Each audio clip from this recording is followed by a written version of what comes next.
Best Irish music on irishradio.org with Jerry Byrne. Irish Radio, I'm Jerry Byrne. Now, since the onset of COVID and everything else, I've been speaking to many of the great and the good of Irish music, entertainment, and great quality singers and great talents. Now, my next guest is a gentleman who is no stranger to music. He's certainly served the apprenticeship over many years. I'm delighted to say hello to a good friend of mine for, quite a number of years. Phil Wilde. Phil, how are you?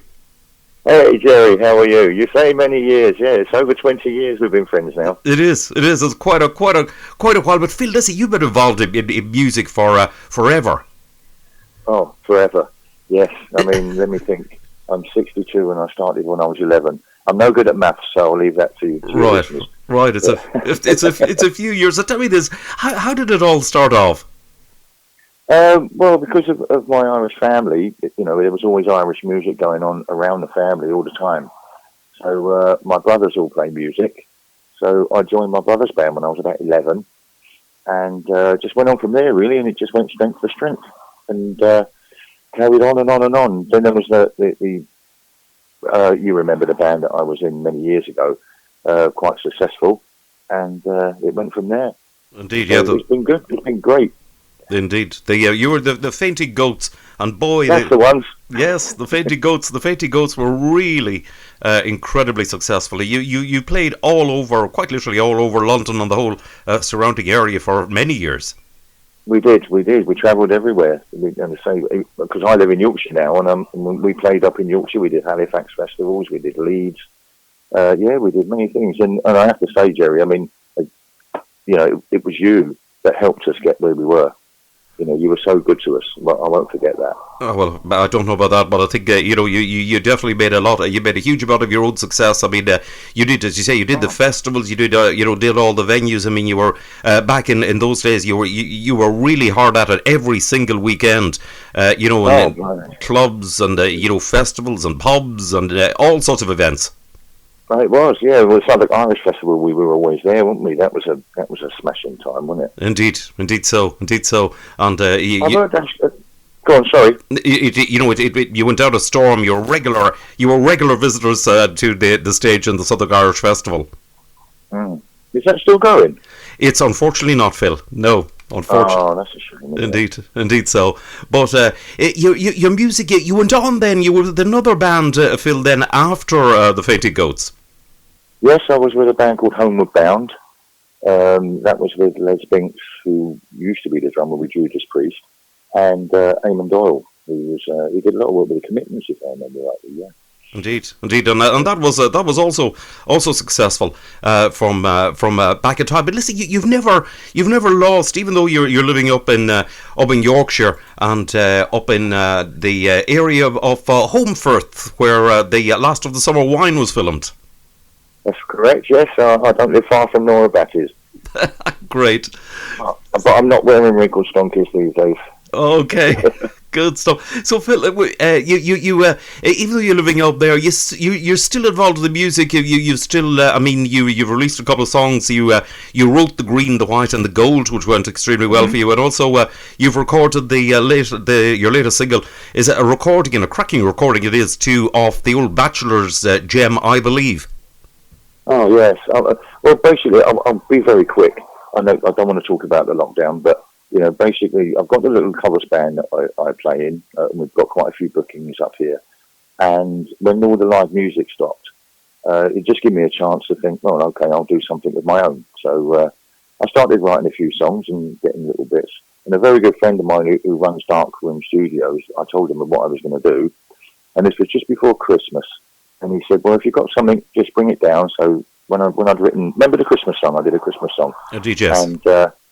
And I went down with that and we recorded it and he was well pleased, so they kind of kept me on. So now I'm doing the album, so I've got, let's say, The Green, White and the Gold, I wrote that. The Bachelor's song, which is, I think that's lovely. It's such a great song. So I've gone on from there. I'm still writing songs now. It's difficult to write songs, to be honest, Jerry. You never, once, as I explained to you before, you don't want to do too long, do you? Like, 3 minutes tops, I think. And it's just like trying to find. I try and find a nice chorus and then write a story around it. You know, so some songs flow, some don't. I mean, there's the saying where some people say the song wrote itself, and I have to be honest. Over the years, you know, sometimes I'm fiddling with a guitar and I'll come up with a couple of chords, and within 10 minutes, I've written a song. It's completely written, and the only problem with that is 90% of them are absolute rubbish. But at least you try, don't you? But I'm enjoying it. I'm enjoying doing a little bit. You know, it's good fun. Indeed. That's the thing, you know, that it's good. But I don't know about about being rubbish. I mean, I think you should, keep some little, be it a demo recording of them, and perhaps give them out to some other great minds of music, and let them make up, let them make up the minds on it. But I'll have to say, it was a great version you did of that Christmas song, "Christmas Time in Ireland." Oh, thank you. Yeah, it went down really well everywhere. Actually, I'm quite pleased with that. It got played in Ireland as well on a few radio stations over there. So it was a nice stepping stone into sort of doing something solo. And then I've just moved on. So I'm still recording now. I'm still doing a bit. I'm still writing, but I will do a few more covers. I did ask you to find me a song to learn. I shall. It is a work in progress, Phil. A work in progress. So I was going to say, you've kept it up. Well done. Like even in the tough times we've got in it with lockdowns and everything else, the fact that you've kept up with the music, you've kept up the interest, with the writing and the recording and all the rest of it. Mm-hmm. Yeah, but it was something to do. It was as I say, not gigging with my little covers band. It just gave me that chance to do it all. So luckily we're coming out of it now, and I want to be more optimistic. Indeed, and so. Because we've all talked about it, and I think we're all fed up with it now. So I think it's just nice to be optimistic and think, okay, in about 4 weeks' time, life could get as back to normal as we can find it. Really. Indeed so.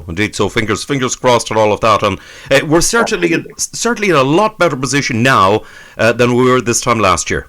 Oh, absolutely, yeah. But with everybody being jabbed, I've had my double jab. Have you had your double jab? Sure have, yes indeed. Ah, there you go. Yeah, so we're all right then. Yeah, we're getting. That means we can meet up now. exactly. We can get out of there, But needless to say, you probably can't wait to sort of get out in full action on stage once again. Yes, yeah, we've done a couple of gigs now, and they've been really, really good. I'm talking about my little covers band. Yeah, that's been really, really good. I've got my first solo gig coming up this Sunday, actually. So I'm looking forward to that. That's a Sunday afternoon show. So it's just me and my acoustic guitar, but it'll be fun. It's a local pub. I know everyone there, so it'll be nice and sort of relaxed. And if the weather's nice, we'll do it outside. Excellent. That is brilliant. Phil, listen, it's been lovely to catch up with you. I'm delighted you're still making music and indeed recording and also still performing the music after all these years. Well done. It's been lovely to catch up with you again.